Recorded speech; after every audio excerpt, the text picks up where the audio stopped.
direct sur l'île Mode.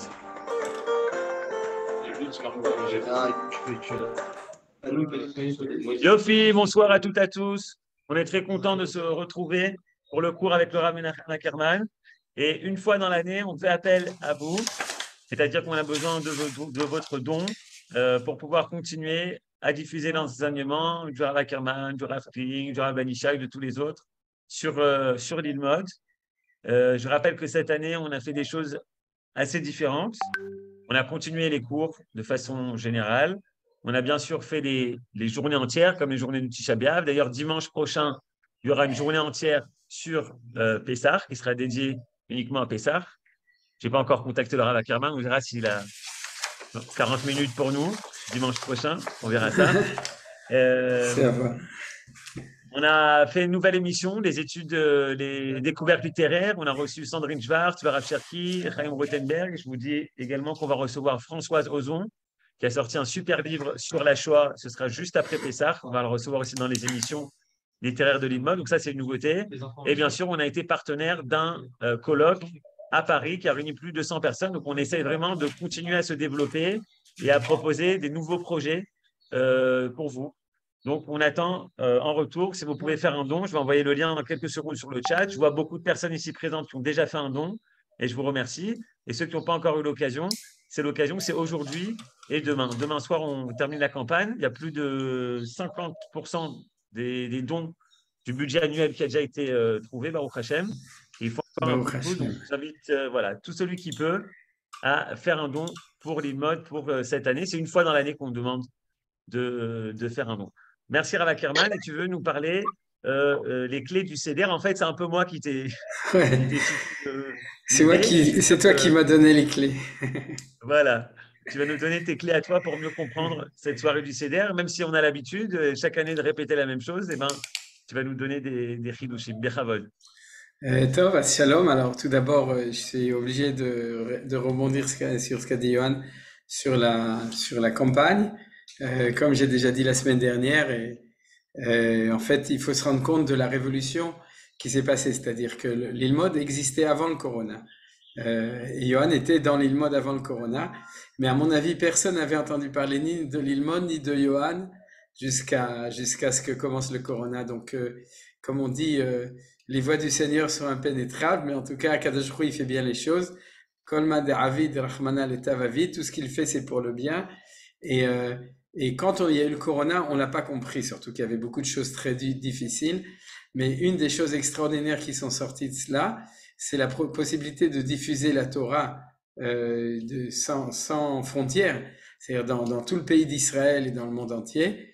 Et le cli de l'Ilmod existait déjà. Akadosh Baruch Hu l'avait, comme on a dit, Ikdim Refoua Lemaka, c'est-à-dire qu'il avait déjà préparé avant, comme le Zoom qui existait déjà et que personne ne connaissait d'ailleurs. Le Zoom non plus, on savait pas ce que c'était, mais on connaissait que Zoom, Gali Zoom, et c'est tout ce qu'on avait. Et grâce, Bémet, Yohan et l'Ilmod sont un des plus grands moteurs de division, pas stam de Torah, mais de Torah Teres Israël qui nous tient à cœur, c'est-à-dire de savoir qu'on peut enseigner dans tout le pays et dans le monde entier la Torah de Manitou, la Torah du Rav Kook, la Torah d'Eretz Israël. Et je dirais que même aujourd'hui, avec toutes les manifestations, tout ce qui se passe en Israël, on peut peut-être encore plus sentir combien on a besoin de se ressourcer pour comprendre ce qui se passe. C'est-à-dire parce que sinon, on est happé par les Hadashot, en fait, par l'écorce extérieure du sens de l'histoire. C'est-à-dire on voit ce qui se passe et puis on n'a pas de réponse si ce n'est justement ce qu'on veut nous donner comme interprétation au ras des pâquerettes. Et c'est d'autant plus important de ce point de vue-là d'approfondir notre Torah pour faire le lien non seulement entre la religion, les mitzvot, l'étude de la Torah, mais quelque chose qui nous amène à comprendre ce qui se passe dans notre génération, et ça c'est la Torah Teretz Israël. Donc merci Johan, et Bezrat Hashem, s'il y a des gens qui m'entendent et qui n'ont pas encore donné ou qui veulent redonner, à Bezrat Hashem, que Johan, que l'Ilmod puisse, pour moi, l'Ilmod c'est Johan et Johan c'est l'Ilmod, mais que l'Ilmod puisse justement avoir son budget pour non seulement continuer ce qui existe déjà, et puis aussi à se développer comme vous le faites, comme tu le fais, Hazak Baruch. Voilà. Ça, c'était l'ouverture pour l'Ilmod. Et maintenant, je vais tout de suite ouvrir le texte comme d'habitude et dire ce qu'il y a à dire. C'est-à-dire que c'est le Ilul Nishmat. Le Ilul Nishmat. Michel et Gérald Sananès, comme toujours. Et ensuite, le Refuat Kol HaPtsuim. ובפרט הפצוע שהיה בתל אביב ברחוב דיזנגוף רותם בן מזל, רפואת חנה בן ציון, להבדיל אלפי הבדלות, לעילוי נשמת אולגה פייגי בת לב, יvonne שרה בת פני, קלוד משה בן אדל, נלי בת רחל, et j'ai oublié de le noter, ומורי ורבי, מה קרה פה? כן, ומורי ורבי, יהושע, רחמים ben Avraham Difo. C'est-à-dire comme ça, ce sera aussi noté pour la suite. Le professeur Roger Dufour, pour ceux qui l'ont connu sous son nom Loazi, Yoshua, qui est niftar la semaine dernière et qui était enterré donc ce dimanche, j'ai essayé de le diffuser au maximum, qui était enterré hier, c'est ça, c'était hier.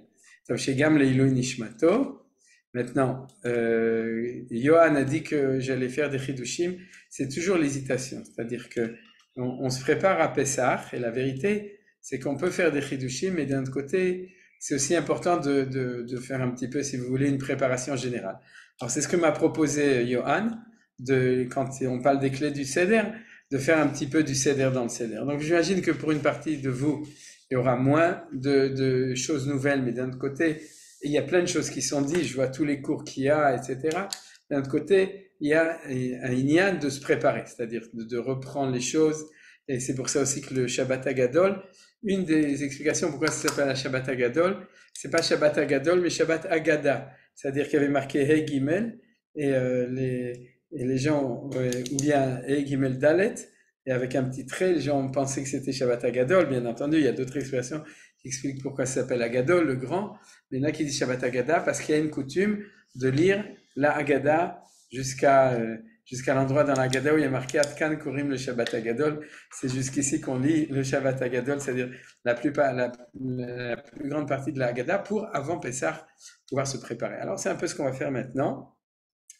Et je vais commencer par, en fait, deux points essentiels. C'est tout d'abord la Kehara du Seder, c'est-à-dire le plat du Seder, puisque c'est une manière de se préparer aussi, de connaître, de reconnaître, de recommencer à comprendre chaque chose, et ensuite aussi les mitzvot essentiels. Alors, contrairement aux autres années où j'étudie un Pérouche, etc., là, on va essayer de passer sur toutes ces choses de manière qui me semble importante, c'est-à-dire bien entendu en rajoutant des choses et en expliquant des choses. Alors, on va commencer par le plat du Seder. Dans le plat du Seder, ici il est en hébreu, c'est une photocopie du Maharal de Prague dans la Haggadah, mais ceci dit, ici il y a marqué Seder HaKehara, le Fiminag Rabbeinu Akadosh Harizal, c'est-à-dire c'est l'ordre de la Kehara selon le minag du Hari. Le Hari, c'est-à-dire selon la Kabbalah.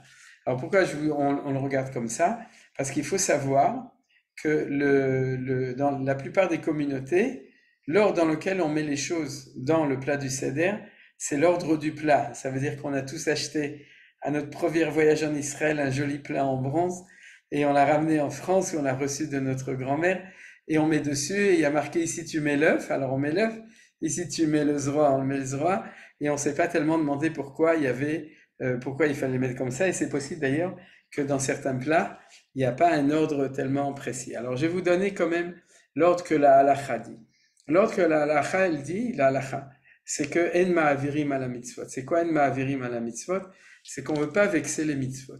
C'est-à-dire que quand tu as quelque chose que tu dois faire maintenant et quelque chose après, alors le premier on va le mettre le plus devant et le suivant après. Par exemple, pour tous les hommes, vous savez que quand on sort du sac des tefilines, les tefilines, on sort d'abord les tefilines de la main et ensuite les tefilines de la tête. Et si on s'est trompé, alors on a vexé les tefilines de la main, on fait quelque chose pour de nouveau prendre les tefilines de la main. On apprend de versets, certains versets à propos de la avoda du grand prêtre dans le Beth Amikdash le jour de Yom Kippour, mais en tout cas, c'est quelque chose d'important de ne pas vexer les objets de mitzvot, c'est-à-dire de les respecter, donc de ne pas passer sur une mitzvah pour en faire une autre.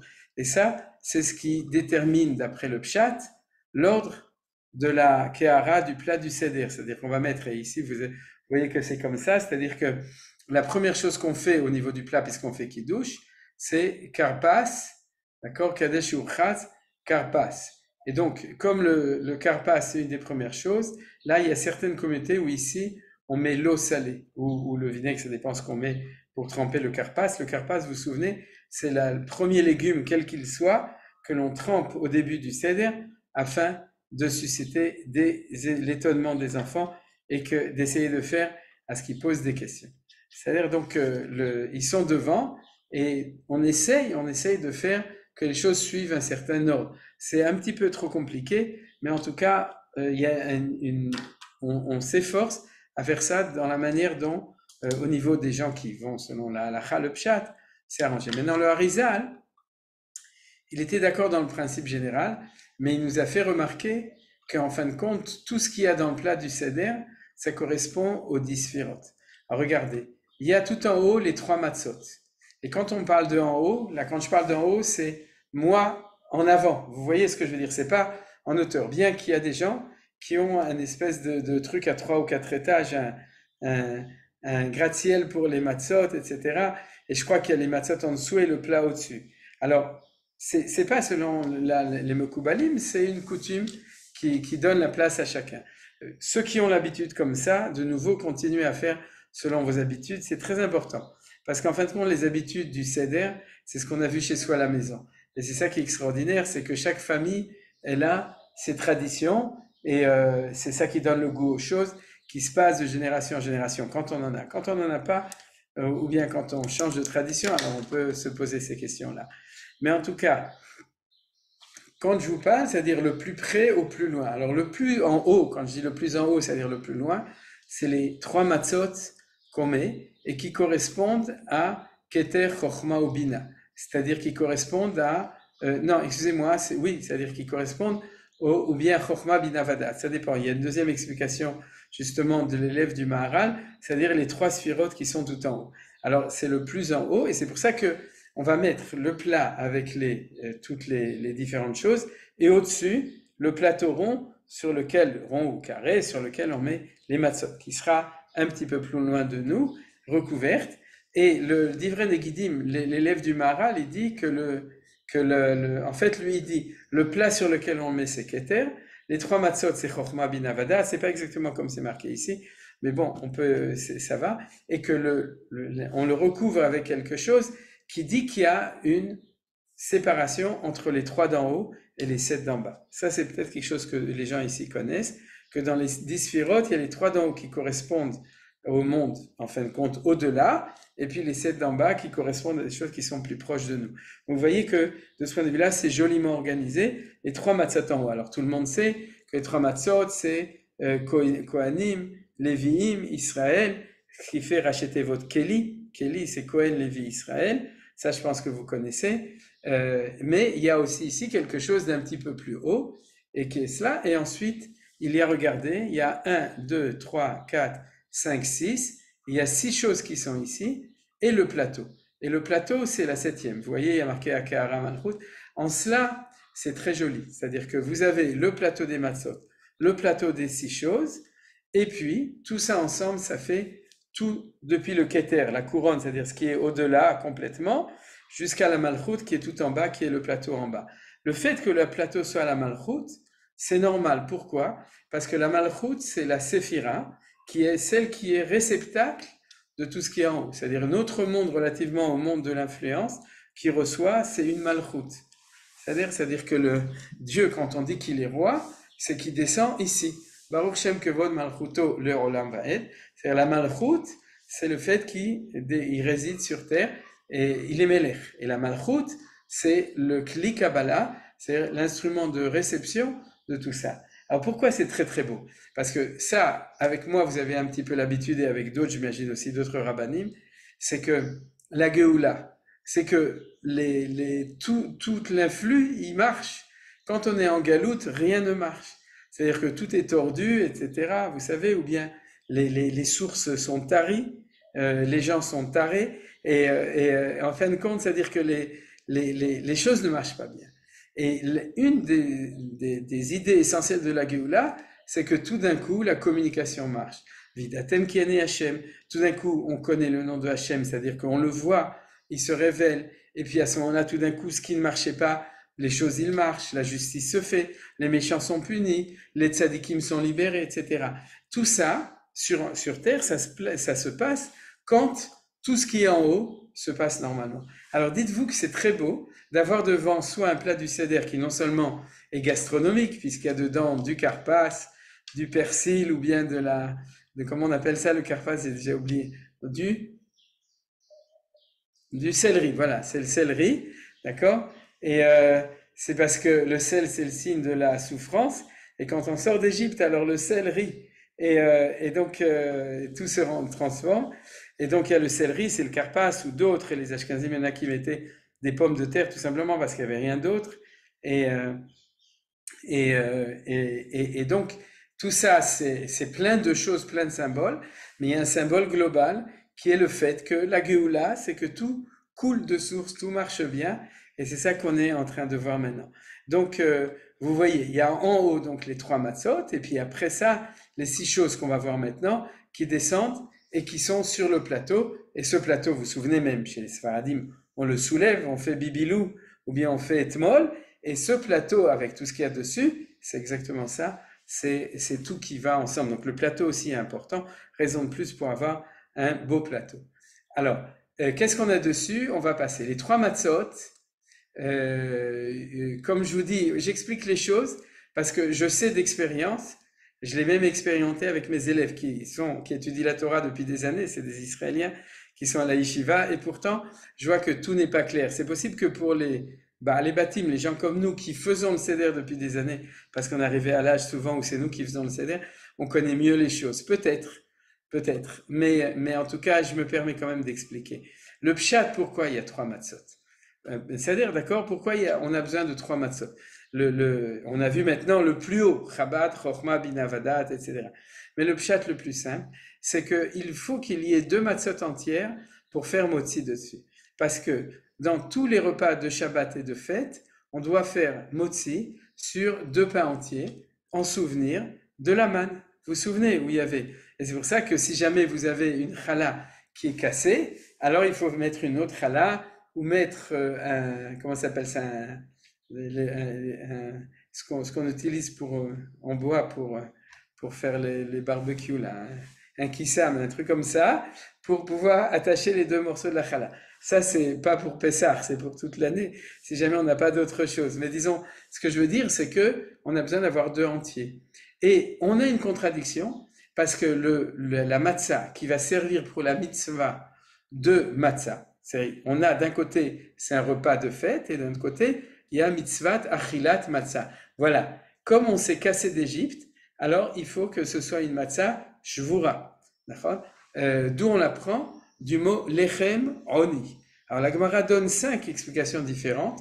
Pourquoi ce pain s'appelle le pain de oni? Tout le monde sait que la seule explication qui est fausse, c'est de dire le pain de misère. Ce qu'on a appris chaque année, c'est un non-sens, c'est pas vrai, c'est faux, c'est le pain de Géoula. Mais la Gemara dit que ma'ani beproussa, af anachnu beproussa. De même que quand quelqu'un est pauvre, il mange un quignon de pain, c'est-à-dire il ne mange pas un pain entier, il mange parce qu'il ne sait pas ce qu'il y aura demain. Donc il prend un morceau, il le mange. De même, notre matzah, on la casse. Alors beaucoup expliquent qu'il y a des explications beaucoup plus profondes. Tout d'abord, parce que la Géoula, ça c'est l'enseignement du Maharal, la Géoula c'est une rupture avec ce qu'il y avait avant, ce qu'on appelle une Ma'apecha. Ma'apecha, c'est une révolution, d'accord? C'est-à-dire on ne peut pas se permettre de continuer comme c'était avant parce qu'on traîne trop de tard de ce qu'il y avait avant. Et comme le temps est arrivé, alors c'est trop tard pour garder toutes les tares d'avant, donc il faut couper. Il faut couper le cordon ombilical, il faut faire une rupture. Et ça, c'est une des explications importantes de la raison pour laquelle la matzah mitzvah, la matzah sur laquelle on va faire la mitzvah de manger de la matzah, elle doit être cassée. Alors qu'est-ce qu'on fait? On la casse en 2. Et comme on la casse en 2, Il y a encore autre chose. On va devoir manger une deuxième matzat mitzvah. C'est laquelle? C'est celle à la fin du repas. Mais on ne mange pas une matzah à cause de la mitzvah de matzah à la fin du repas. On mange une matzah en souvenir de la mitzvah de l'agneau pascal, c'est-à-dire du petit mouton. Comment on appelle ça? L'afikoman. Ouais, vous savez très bien. L'afikoman. Mais c'est aussi une mitzvah. Pourquoi est-ce qu'on ne mange pas du mouton à la fin du repas? Ça aurait été plus simple. On aurait mangé de la matzah au début du repas et un petit kaseï de mouton à la fin du repas. Pourquoi on ne le fait pas? Parce que il y a un grand principe qui est que ce qui se fait à l'intérieur du Beth Amikdash au niveau des korbanot, on a une interdiction absolue de le singer en dehors du temple. Une synagogue ne peut pas être un petit temple. Une synagogue, dans un endroit de prière, on prie, mais on ne peut pas faire ce qu'on apprend dans le cours d'habituel de maintenant, la assis, c'est amener des korbanot. Non seulement on ne peut pas, mais la Torah nous dit que celui qui amène un korban en dehors du temple, il est condamné à karet. Karet, c'est très grave. Comme je sais qu'il n'y a aucun risque que vous le fassiez, donc je peux me permettre de vous dire combien c'est grave. C'est-à-dire que ça fera peur à personne, parce que de toute façon, vous n'avez pas l'intention de le faire. Mais prenez par exemple un exemple. Dans une église, l'abima, l'avdil alfé avdalot, là où on lit la Torah, vous savez comment ça s'appelle? L'autel. L'autel. Pourquoi? Parce que pour eux, en dehors du temple, on fait comme si c'était un temple. D'accord? Ils font amosti lecheminares. Et l'hostie. Et c'est-à-dire, ils font semblant qu'on n'a pas besoin d'être au temple. Nous, on sait que depuis la destruction du temple, on ne va pas faire des choses qui ressemblent trop à ce qui se faisait au temple, et surtout les korbanot. Alors, par exemple, il y a une lacha, Simanta Va'in Gimel dans le Shulchan Aruch à propos du Korban Pessah. C'est que si vous êtes au téléphone avec votre mari, et sans faire de publicité clandestine, il se trouve à Osher Ad. Ma? À Teisha Vareva. אז donc, Moshe Yuda. Donc, vous êtes au téléphone avec votre mari ou votre femme ou avec votre fils ou votre fille qui est en train de faire les achats et tu lui dis achète-moi de la viande pour Pessah. Eh bien, c'est interdit. Il faut lui dire achète-moi de la viande pour Yom Tov. Pourquoi? Parce que dire je veux de la viande pour Pessah, ça ressemble trop au fait de dire je veux un mouton pour Korban Pessah, pour l'amener comme offrande. Alors vous êtes d'accord que c'est un petit peu loin. Mais pourquoi c'est bien de le dire? C'est pour se souvenir que si le temple n'est pas là, il n'y a pas de Korban Pessah. Alors, puisqu'il n'y a pas de Korban Pessah, on est bien embêté. Qu'est-ce qu'on va faire pour faire souvenir? Alors, on sait, les Chachamim se sont dit, quand le temple était là, qu'est-ce qu'on mangeait ensemble? Pessah, matzah et maror.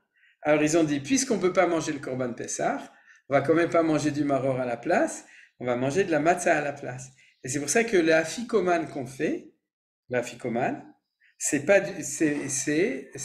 on mange à la fin du repas ce qu'on aurait dû manger normalement, c'est-à-dire un petit peu du mouton, puisqu'il était nechal à la sova. Nechal à la sova, c'est-à-dire il était consommé quand on était rassasié. À la fin du repas, il y a une raison pour ça, une raison justement de le manger de manière la plus honorifique. Pas parce qu'on a faim, mais parce que on le fait, parce que c'est un festin.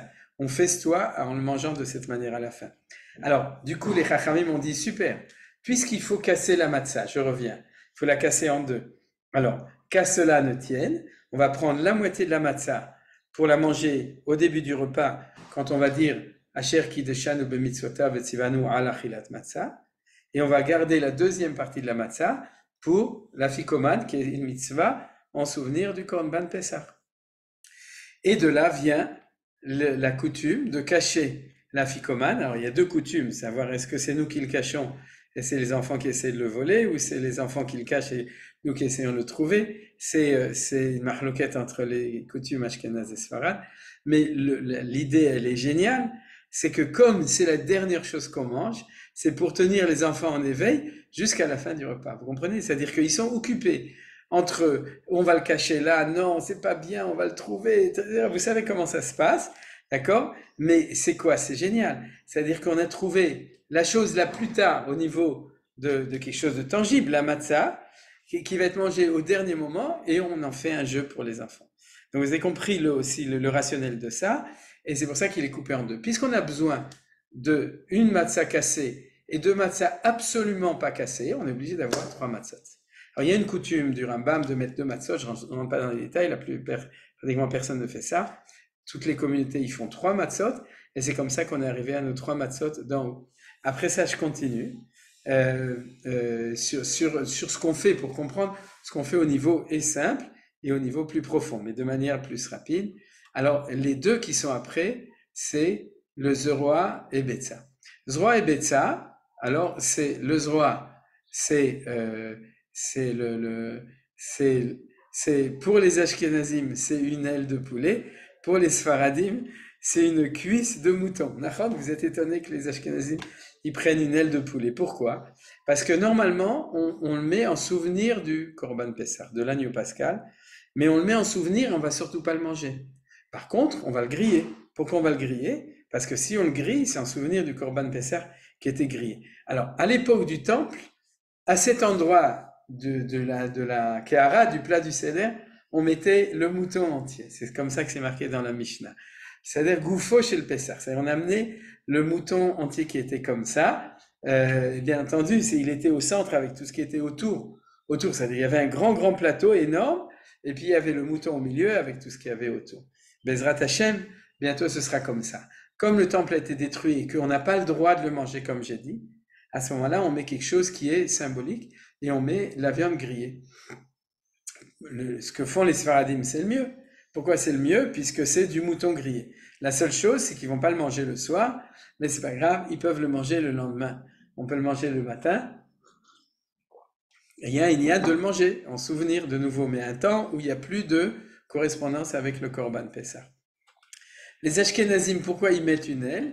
Tout simplement parce qu'en Pologne, on n'avait rien à manger, on était pauvres et on n'avait pas grand-chose, on n'avait pas de mouton et on n'avait pas de quoi se payer une cuisse de mouton, donc on prenait une aile de poulet, ça les gens ils pouvaient se permettre, jusqu'à aujourd'hui tout le monde peut se permettre, et il y a cette notion aussi de zroa, c'est-à-dire c'est pas le pied, c'est l'aile, c'est aussi parce que Dieu nous a sorti Beyat Razaka ou Vezroan Touya, c'est-à-dire d'une main étendue, donc on met ça de cette manière-là. Et la vérité, c'est que l'aile, ça nous rappelle aussi Vaesa etrem al kanfe nesharim. C'est-à-dire quand je vous ai sorti d'Égypte, je vous ai transporté sur des ailes d'aigle. Alors c'est pas des ailes d'aigle, c'est des ailes de poulet, mais il faut savoir qu'il y a quand même quelque chose derrière.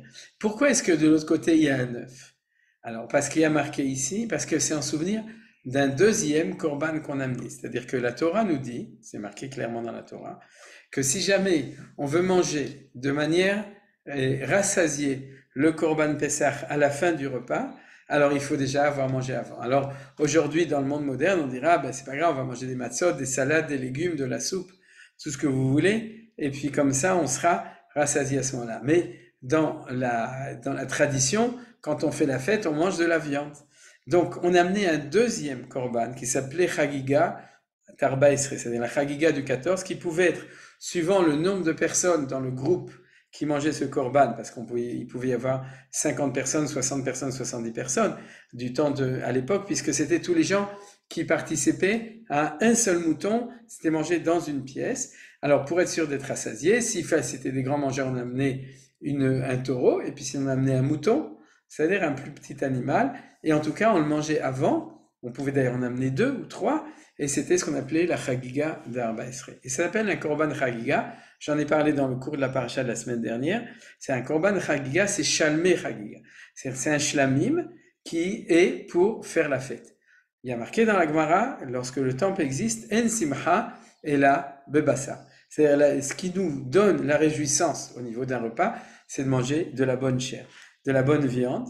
Et c'est pour ça que on était rassasié avec une bonne viande avant, et après, quand c'était fini, on mangeait encore un kazaït, ce qu'on fait aujourd'hui de la même manière avec le kazaït de Afikoman, qui est pas tellement agréable parce qu'on n'a plus faim pour manger de la matzah toute sèche à ce moment-là. Par contre, à l'époque, un petit morceau de mouton bien grillé, bien chaud, c'était Bessader Gamour, il n'y avait pas de problème.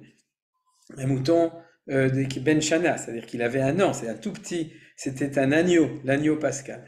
Et donc, vous avez ici à droite, à gauche, en souvenir des deux korbanot, des deux offrandes qui étaient offertes.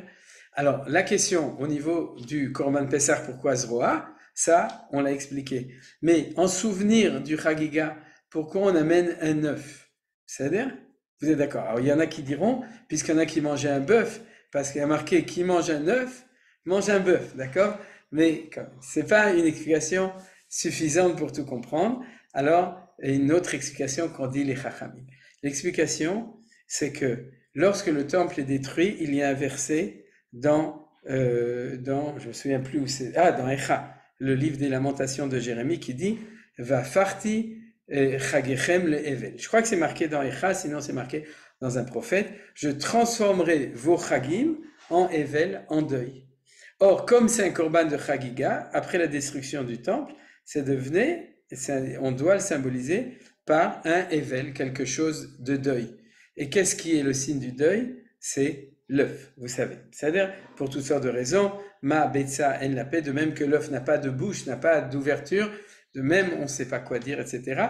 Et d'ailleurs, c'est intéressant, parce que Pessah, c'est la bouche qui s'ouvre. Et là, c'est la bouche qui se ferme quand il y a le temple qui a été détruit. Donc, la chagiga, c'est comme si on disait, d'accord, on fait Pessah, on fait tout. Mais chagiga, comme il y avait au temple, ça, il n'y a pas. Et c'est vrai. Tant qu'on n'aura pas reconstruit le temple et qu'on ne fera pas Pessah au temple, on n'arriverait pas au summum de la ferveur, de l'élévation et de la joie que donne Pessah. Bien entendu, Baruch Hashem, Pessah est une fête joyeuse. Le Seder, c'est un moment très samer, c'est un moment qui est joyeux. Et on doit être joyeux parce que la mitzvah Vesamarta Bechagecha, elle est valable même quand le temple n'existe plus. C'est-à-dire qu'on doit se réjouir dans les fêtes. Mais Vesamarta, oui. Mais Chagiga, non. Chagiga, c'est tout à fait spécifique au temple. D'ailleurs, le mot lahug, je ne sais pas si vous savez, le Netziv explique, c'est le même mot que mechoga, les aiguilles de la montre, ou bien le compas, parce que lahug, c'est danser en haut. Les danses classiques du peuple juif quand ils sont contents, on le voit d'ailleurs dans les mariages, c'est pas que chacun danse tout seul, c'est qu'on se donne la main et que on voit la lumière, aura. On danse la aura. C'est-à-dire qu'on danse en rond comme ça, et le Netziv, vous avez vu que traditionnellement, c'est comme ça que les Juifs ont l'habitude de danser, et c'est comme ça qu'on dansait au temple, et on le dansait quand on était Bechagiga, c'est-à-dire qu'on amenait au temple le Korban Chagiga. Donc tout ça, on n'a plus aujourd'hui à Pessah, on n'a pas tout ça. Et c'est pour ça qu'on nous rappelle ça en prenant un œuf qui est deuil. Une fois, j'ai un élève à moi, il y a ça très longtemps, qui m'avait dit, regarde, ça c'est valable pour l'œuf dur.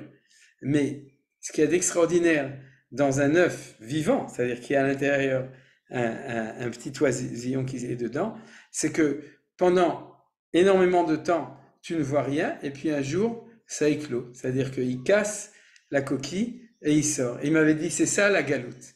La galoute, c'est un temps où il y a gestation de la Géoula, mais en fin de compte, on ne la voit pas parce qu'elle est dans l'œuf. Il y en a qui veulent étouffer dans l'œuf, mais en tout cas, elle est comme ça. Et puis un jour, ça sort. Et puis, c'est comme ça que la Géoula, elle arrive. Alors, j'ai beaucoup aimé cette image parce que c'est vrai qu'on met un œuf dur et que, mais d'un autre côté, on ne va pas mettre quand même un œuf avec un petit oisillon dedans. Mais d'un autre côté, l'idée en elle-même de l'œuf qui est pas seulement négatif parce que c'est un signe de deuil, mais quelque chose qui avance beaucoup plus dessus, c'est quelque chose qui est bien. Alors là, ça marche en plus très bien avec Chesed et Gvura. Pourquoi? Parce que dans la mesure où l'œuf, c'est un signe de deuil, ça va bien avec la Gvura qui est la rigueur, qui est à gauche. Et Chesed, le Chesed, c'est la sortie d'Égypte que Dieu, Zacharti la Chesed, Ne'uraich, Ha'avat Kelulota'ich, L'Ertech Acharai Bamidbar, la sortie d'Égypte et toute Géoula, c'est le plus grand chesed qu'Akadosh Baruch Hu fait. Il change la hanaga du monde de Din, comme il y a marqué, au moment de l'exil, Vaishma Elohim, c'est-à-dire que le nom de Dieu était celui d'Elohim, qui est celui de la rigueur, et quand Hachem nous sort d'Égypte, le nom de Dieu qui est Chesed, Havaya, Yud-Ke Vav-Ke, apparaît dans le monde. Donc, c'est très joli, le fait que à droite vous avez le zroa en souvenir du Korban Pessah et à gauche vous avez l'œuf en souvenir de Chagiga, mais de notre temps qui correspond à la Gvura, à la rigueur, à droite et à gauche. Alors là, c'est là que les Athéniens s'atteignirent, c'est-à-dire que le Harizal dit que Tiferet, qui est l'équilibre entre les deux, c'est le Maror, et ça marche pas du tout. C'est-à-dire j'ai aucune explication. J'ai demandé à beaucoup de gens pourquoi et comment, et j'ai pas encore reçu. Donc si quelqu'un peut nous aider à trouver une explication, je serais content. Mais en tout cas, pour moi, c'est une énigme, c'est un siman sheila, c'est un point d'interrogation. C'est l'occasion de poser des questions au Seder. Mais en tout cas, le fait que le maror soit tiferet, c'est difficile à comprendre. Ce que je voudrais quand même dire, non, mais c'est-à-dire le maror, c'est le maror. Ensuite, on a ici charoset, karpas et chazeret. Alors là, c'est dans ce plat du seder, c'est le plat du seder ashkenaz. Pourquoi le plat du seder ashkenaz? Parce que ici on met du réfort, vous voyez? C'est-à-dire ça, le maror, on va mettre de la salade, et ici on va mettre du réfort, et c'est pour ça qu'il y a deux mots différents. Chez les Sfaradim, on ne prend que de la salade. C'est-à-dire pour le maror, on ne prend que de la chassa ou de la laitue. Et donc ici, on met à la place, on met l'eau salée, c'est-à-dire ce dans quoi on trempe le karpas. Alors de nouveau, que le karpas soit du côté du côté gauche, qui est le côté de rigueur, on peut le comprendre. Parce que le karpas qu'on trempe dans l'eau salée, c'est aussi, vous vous souvenez, c'est-à-dire on demande aux enfants pourquoi tu fais ça. C'est-à-dire, on pas demande, on espère que les enfants vont demander pourquoi au début du Seder on fait ça, et c'est quand même en souvenir l'eau salée, de l'amertume, etc. C'est-à-dire, et c'est pour ça qu'on le trempe dedans, aussi le fait que les enfants étaient jetés dans l'eau, et aussi il y a un siman ici, c'est-à-dire que si vous prenez le mot karpas, et c'est pour ça que bien qu'on peut prendre n'importe quel légume, alors la tradition a retenu le karpas. Il y a une raison sans doute aussi au niveau, plusieurs peut-être, mais une que je connais au niveau du mot, c'est que le samer, ça fait 60, et ici, si vous lisez à l'envers, ça fait parer. C'est-à-dire qu'il y avait 60 myriades de juifs, les 600 000 juifs, qui étaient en esclavage parer en Égypte. C'est-à-dire qu'il y a une connotation de nouveau de trucs. Par contre, le charoset, vous savez que le charoset, c'est ce qui adoucit les mœurs, c'est-à-dire ça adoucit le maror. Le marron étant amer, on doit le tremper dans le charoset pour l'adoucir. C'est la raison pour laquelle on le fait. Alors on sait aussi que même dans le charoset, on met des choses qui nous rappellent l'exil, puisqu'il ressemble au tit. Tit, c'est la boue avec laquelle se faisaient les briques. Et chez nous, les Ashkenazim, on met de la cannelle dedans. Vous êtes au courant? C'est-à-dire, les Sfaradim, en général, ils mettent pas de cannelle. Il y a au moins une centaine de recettes différentes de charoset en fonction des communautés. J'ai une Agada de Rav Menachem Kacher qui s'appelle Agada Shlema, où il amène toutes les coutumes différentes de comment est-ce qu'on fait le charoset. Et la vérité, c'est que chacun aime le charoset qu'il a mangé quand il était enfant. Donc, il ne faut pas changer de coutume, de recette. Mais chez les Ashkenazim, on met de la cannelle. Est-ce que vous savez pourquoi on met de la cannelle? Est-ce que c'est uniquement pour donner du bon goût? Non. Alors, on met comme ça. On met du vin rouge en souvenir du sang.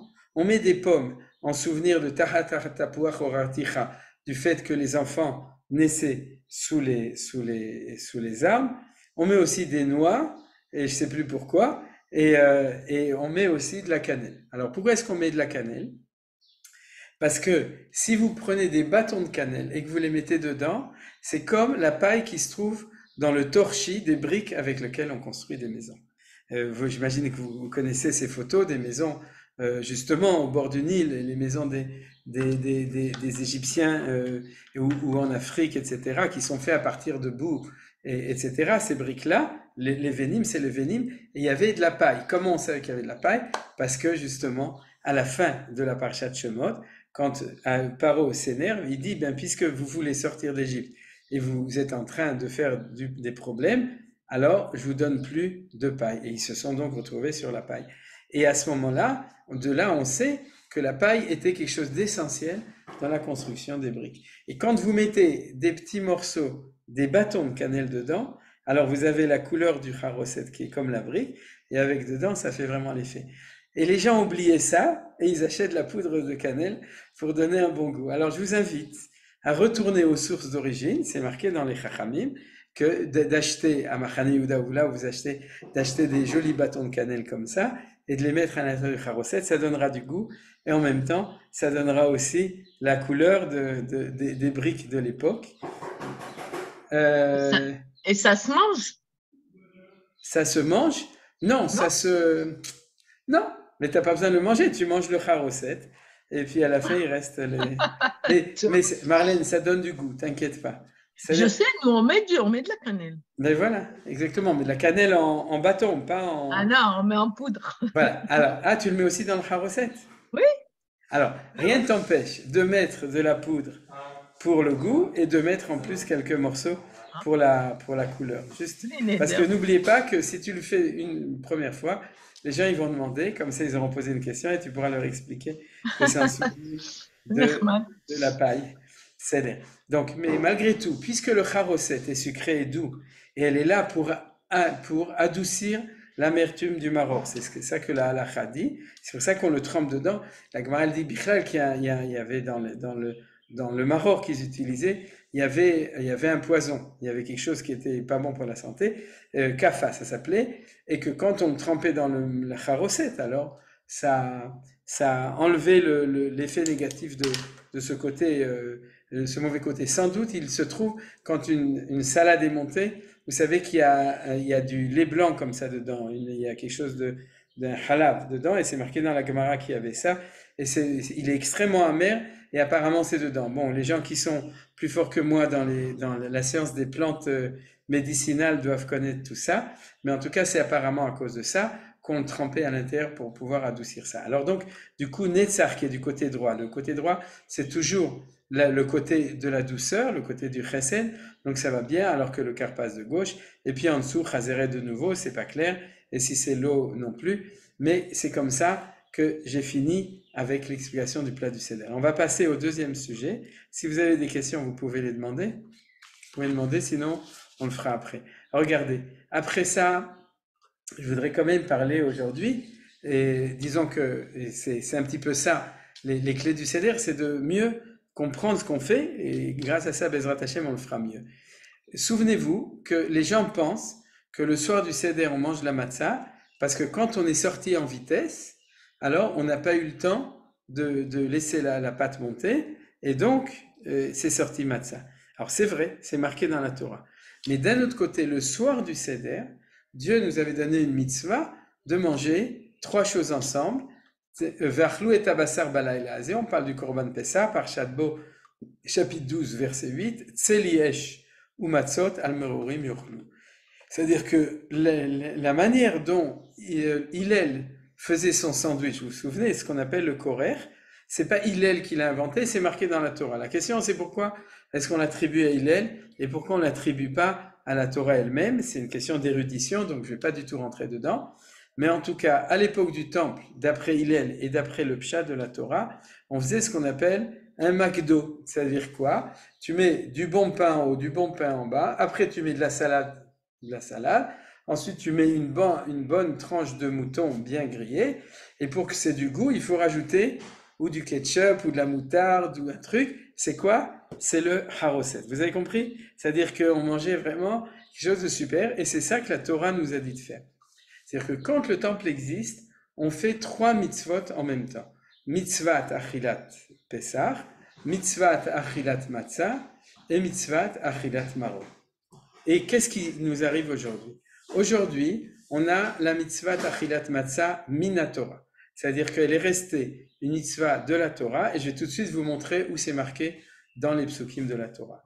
On a une mitzvah achilat maror mi de Rabbanan. C'est-à-dire qu'on a une mitzvah de manger du maror, mais c'est pas une mitzvah minatora, mais c'est quand même une mitzvah trachamim. Comme c'est une mitzvah trachamim en souvenir de l'époque du temple où c'était une mitzvah minatora, on fait la bracha. Asher kideshanu b'mitzvotav v'tzivanu al achilat maror. Et on n'a plus de mitzvah de manger le korban Pessah comme je l'expliquais, donc on ne le mange pas et on ne fait pas de bracha dessus. Mais en fin de compte, de ce qu'on avait à l'époque du temple, on a donc, sur les trois mitzvot, il y en a une qui n'existe plus, et on le fait en souvenir, je vous ai dit comment. Il y en a une qui existe des Rabbanan et une minatora. Pourquoi est-ce que le maror est uniquement des Rabbanan? C'est très simple.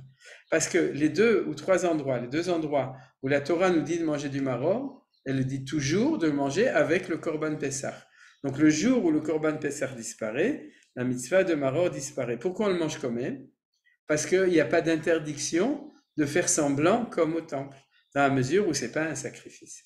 Donc les Chachamim ont tenu en souvenir de ce qui était normal quand on était des juifs normaux au temple, qu'on mange du maror. Mais on le mange en souvenir. Comme on le mange en souvenir, c'est pas minatora, c'est miderabanan. Vous avez compris? Par contre, le korban Pessah, on a une interdiction d'en manger, donc il n'y en a pas. Et la mitzvah de la matzah, regardez, c'est marqué ici. Vaya ayom azeh lachem. Tout ça, c'est ce que Dieu dit aux enfants d'Israël avant la sortie d'Égypte, lorsqu'il leur donne la mitzvah de faire le seder de la première année, c'est-à-dire lorsqu'ils ont jeté le sang sur le mashkof et les mezuzot, c'est-à-dire sur les linteaux de la porte, et que Akadosh Baruch Hu, à ce moment-là, nous a sortis d'Égypte. Et ce qu'on mangeait à ce moment-là, c'est les trois choses ensemble. C'est pour ça que c'est tellement important de comprendre le sens de ces trois choses, et c'est ce que dit Rabban Gamliel dans la Haggadah. Rabban Gamliel Omer, Kol Mishelo Amar Shlosha Dvarim Elu Bapesach, Lo Yatsa Yedei Chovato. Et c'est-à-dire que Rabban Gamliel disait qu'il fallait dire Pesach Matzah Maror, mais il faut le dire parce que normalement on le dit et on le fait. C'est-à-dire quand le temple existe, on fait Pesach Matzah Maror. Et comme maintenant on n'a plus que le Pesach. C'est-à-dire qu'on n'a plus que la parole.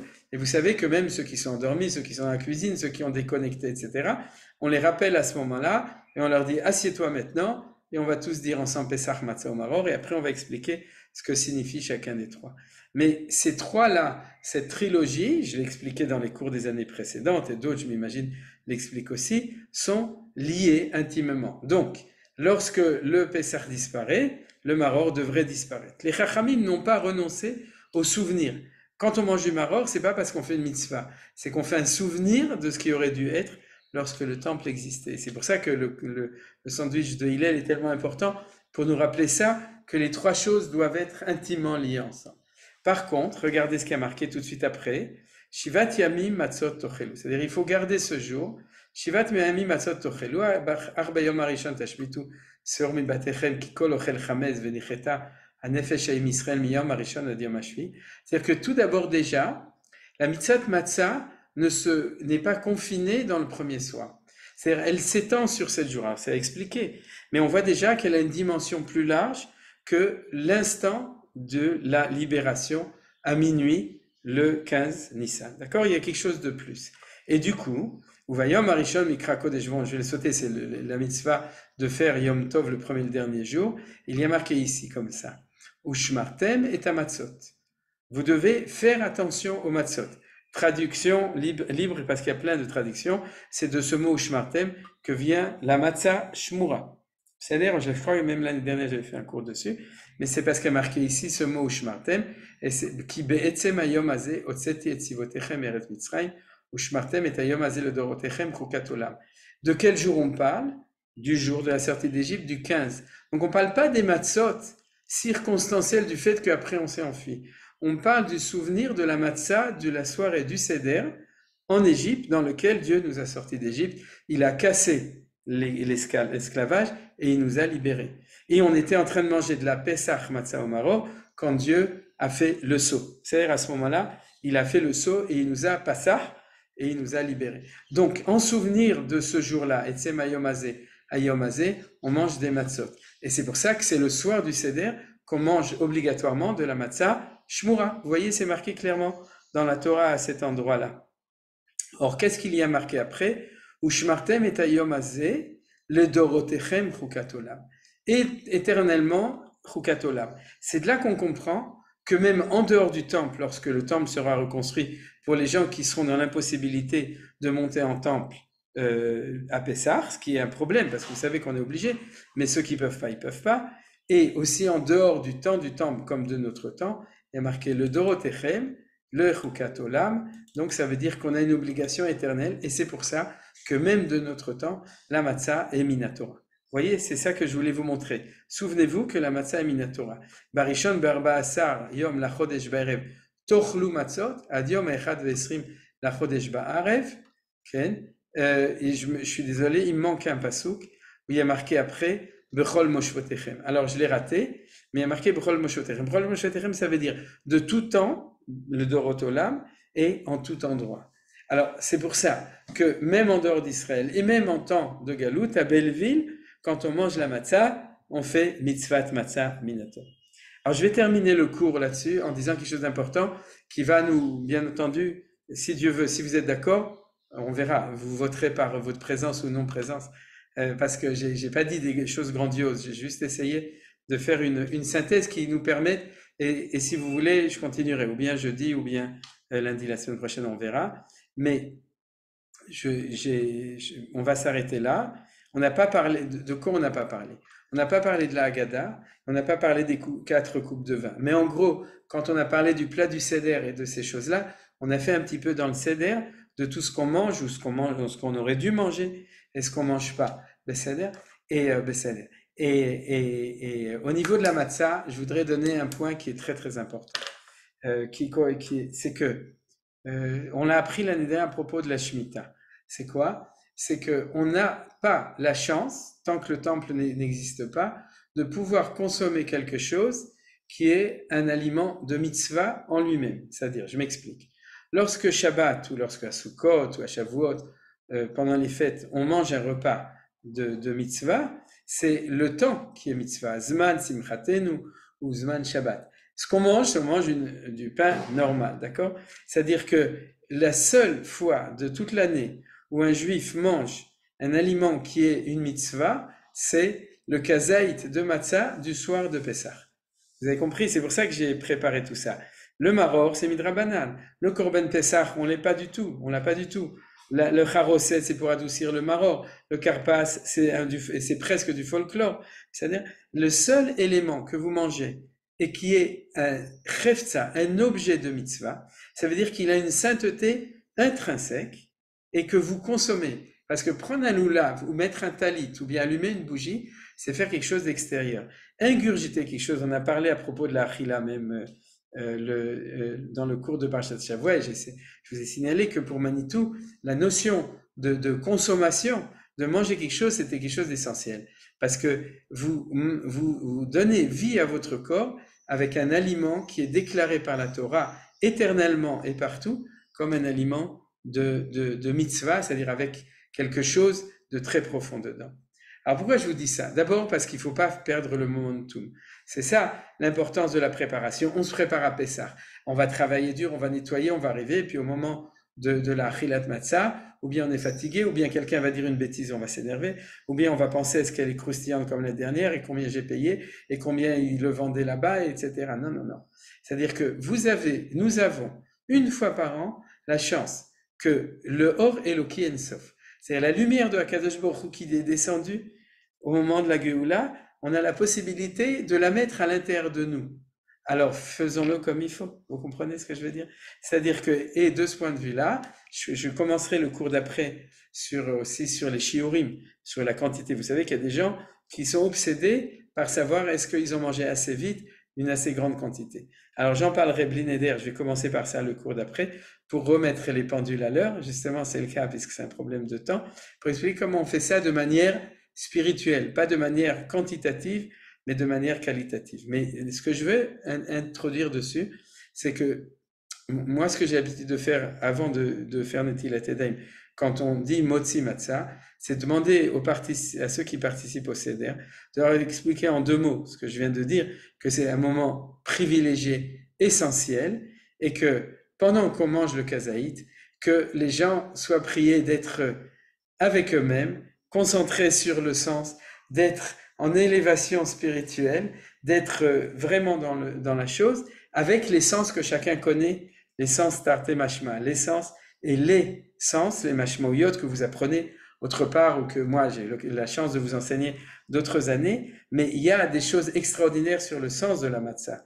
Alors, pendant qu'on le mange, alors le mieux c'est d'associer le ma'aseh et le nishma, c'est-à-dire le sens intérieur et les choses. C'est pour ça que, comme je vous ai dit, la fin du cours, cette fin, c'était pour que justement on sente que vraiment on fait quelque chose d'essentiel. On a tellement travaillé, de nos jours on ne fait plus les matzot tout seul.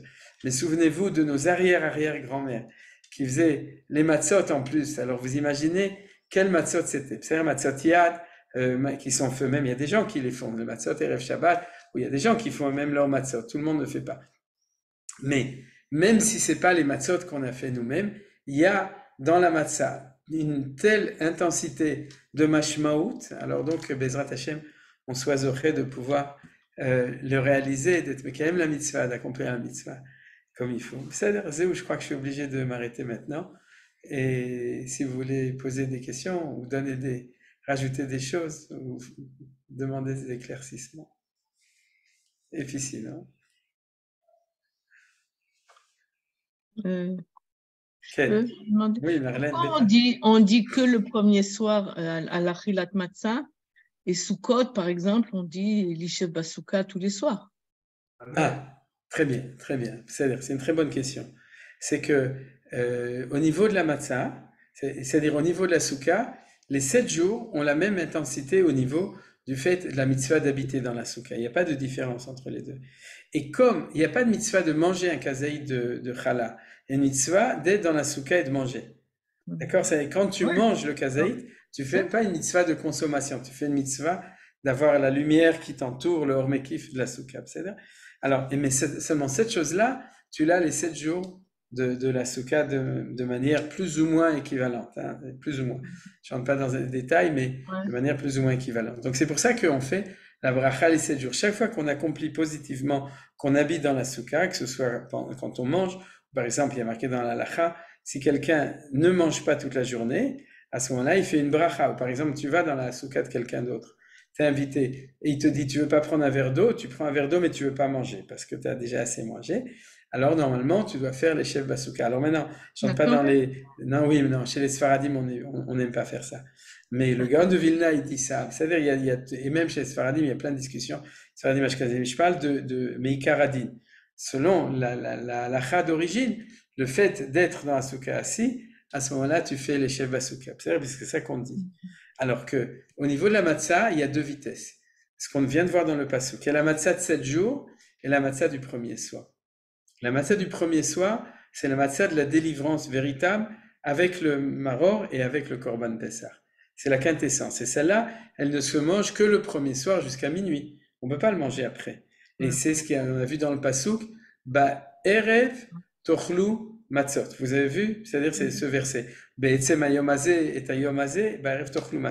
C'est-à-dire que quand on fait le soir, on est en expérience de sortie d'Égypte. Alors si vraiment on était en véritable, on mangerait et le korban Pessah, le maror de Minatora et la matzah. Tout ce qui nous reste de ça depuis la destruction du temple, c'est la matzah. Alors il faut vraiment le faire comme il faut. Après, si tu veux pas manger de matzah, t'es pas obligé. Si tu en manges, tu fais une mitzvah d'avoir mangé de la matzah, mais tu n'as pas fait un acte positif obligatoire qui est le cas de la matzah du premier soir. Mais les 7 jours, c'est quand même Minatora. C'est Minatora, mais ça s'appelle mitzvat reshut, c'est-à-dire c'est quelque chose entre les deux. C'est-à-dire, quand tu n'es pas obligé d'en manger, si tu en manges, c'est bien. Je sais, alors que le soir, le premier soir, même quelqu'un pour qui c'est difficile, par exemple les gens qui ont un problème, à ce moment-là, ils mangent le minimum, un kazaït, etc. Mais il y a une mitzvah assez Minatora de manger de la matzah le premier soir, et qui correspond à l'événement. C'est ça qui est important. C'est-à-dire qui correspond à l'événement, comme j'ai dit, de Pesach Matzah Maror, de la sortie d'Égypte. C'est pour ça qu'on est obligé de le manger avant minuit, parce que c'est notre éveil pour la sortie d'Égypte, pour la libération de Hazvaï Bahatzi Alayla. Je pourrais dire un mot? Oui, bien sûr. Vous avez répondu à la question que je voulais vous poser, parce que matzah et mitzvah, ça s'écrit pareil. Alors, à beaucoup de fois, je me gourre. Et enfin, j'ai compris qu'en fait, c'est le summum de la mitzvah, la matzah. Parce qu'on est arrivé au même otiyot, et tout le temps, ça tourne autour de là. C'est extraordinaire. Il n'y a pas de mitzvah qui a le même lettre que la mitzvah elle-même. Bravo, kol hakavod. C'est vraiment super. Ce que tu as dit, la tête avec ça. Voilà, et bien qu'à cela ne tienne, c'est marqué dans Rashi, sur le passage qu'on a lu, Ushmartem et Amatzot. Rashi dit Ushmartem et Amatzot, la matzah shmura. Deuxième explication, Davaracher Ushmartem et Mitzvot. Vous devez faire attention aux mitzvot, et on dit, regardez l'expression, mitzvah abal yadecha al tahmitzena. Si tu as l'occasion de faire une mitzvah, ne rate pas l'occasion. Mais ça, c'est en français. En hébreu, c'est beaucoup plus beau. Si tu as eu l'occasion de faire une mitzvah, ne la laisse pas monter. Al tahmitzena. Ne la rends pas hametz. Garde la matzah. Sous-entendu, si jamais tu dis demain, je fais, demain, c'est possible que ce sera trop tard. parce que la mitzvah de la matzah, c'est la mitzvah de la sortie d'Égypte. Et ceux qui ont raté le kosh, c'est qu'ils n'étaient pas kosh-er, et ils ont erré à cause de ça, c'est-à-dire qu'ils ne sont pas sortis d'Égypte. C'est-à-dire en ça, c'est ce que tu as dit. C'est-à-dire ce que les Chachamim ont retenu de la quintessence d'une idée de mitzvah, une des idées qu'on trouve dans la matzah, et c'est le lapsus que beaucoup de gens font, c'est qu'il y a une notion de quand tu dois le faire, fais-le, et ne laisse pas la mitzvah devenir chametz. Voilà. Toda rabba, chazak ubaruch. Bien fait. Ah. Hélène, tu veux demander quelque chose? Et je suis désolé, je tutoie tout le monde. C'est Chosser Kavod. Non. Mais j'arrive pas à faire de différence. Quelqu'un d'autre veut? Non? Ok, Besséder, alors on va s'arrêter là. Toda rabba. Merci. Merci. שיהיה לנו בהצלחה. בעזרת השם. Merci שנזכה להתרומם. חג שמח. Moi, je veux dire quelque chose. Merci beaucoup. Ah, d'accord, il y a quelqu'un qui veut dire. Yoela. חג שמח. Mais c'était pas une question ni rien, c'est parce que vous disiez que. Non, tu peux me tutoyer si je te tutoie. D'accord, tu dis que de nos jours, on ne fait plus les matzot, mais dans tous les livres sur la guerre, pendant la guerre, les maisons d'enfants, de castors, de chameaux, etc., ils ont fait leur matzot et ils en parlent tous avec beaucoup d'émotion. Moi, j'ai un gendre mon gendre, il fait les matzot. Oui, mais donc ce qu'il y a, c'est que Yoela, elle amène quand on n'avait pas le choix, et c'est vrai. Mais d'ailleurs, c'est extraordinaire de se dire, il y a tellement d'histoires, que même, et c'est ça, le Dorot Olam, Bechol Moshvotechem. C'est-à-dire, il y a même des histoires encore plus terribles sur des matzot que les gens faisaient dans les camps de concentration, etc. Mais ce que je veux dire, c'est que sans doute, sans aucun doute, la matzah du soir du Seder, elle a une dimension de liberté qui est ineffable, c'est-à-dire qu'on ne peut pas effacer, qui est de tout temps, de toute circonstance, de tout endroit. Et c'est ça ce qu'on appelle une mitzvah de Horaïta Bechol Adorot, qu'elle est de Minatora. Alors ça fait aussi peut-être partie un des sens de la matzah. La force du fait que depuis le jour où on est sorti d'Égypte, on est Ben Chorin, on est devenu un peuple libre qui est lié avec Akadosh Baruch Hu, et que ça personne ne pourra nous enlever, que ce soit de l'intérieur du peuple juif ou de l'extérieur du peuple juif. C'est une force spéciale. Toda rabba Yoela et aussi. Toda rabba. Mais au Maroc, c'est les hommes qui faisaient. Au Maroc, c'est les hommes qui faisaient les matzot. Hein? Ici aussi? Ici Partout, aussi. c'est les hommes qui font les matzot. Quand on va à Chabad, on voit comment ils suent pour le faire, comment ils sautent, etc. Parce qu'il faut que ce soit fait très très vite. Et c'est toujours les hommes qui font les matzot. Non. Sauf chez les Yéménites, je crois. Je crois que Chez les Yéménites aussi. Ah, non, chez les Yéménites, les femmes faisaient. Oui, parce que mais les femmes. De nos jours, ce sont les hommes quand même. J'ai un genre. Ouais. Et ceci dit, c'est sûr qu'il y a une Ma'ala Gdola. Pour ce, moi j'en fais, mais elles sont tellement épaisses et tellement pas bien que je n'ose pas les manger, mais quand j'en fais. Mais il y a une Ma'ala Gdola de pouvoir faire ses matzot soi-même. Et la plus grande Ma'ala, c'est les matzot qu'on fait l'après-midi. C'est-à-dire l'après-midi du rêve Pessah. C'est matzot. Alors ça, c'est encore plus. Alors, c'est bidou. Il faut aller voir à Chabad comment ils font les matzot. Oui, d'accord. Très intéressant, toujours on fait ça en Tiyushnati avec les enfants. C'est formidable de les voir comment ils sont dans les cours et comment, à quelle vitesse ils sautent, etc. Et quelle énergie ils dépensent là-dessus. Absolument. Top, ça c'est la mitzvah. Ok, c'est Toda rabba alors. Oui. Toda rabba pour tous les jeux de mots. Toda rabba. Merci beaucoup.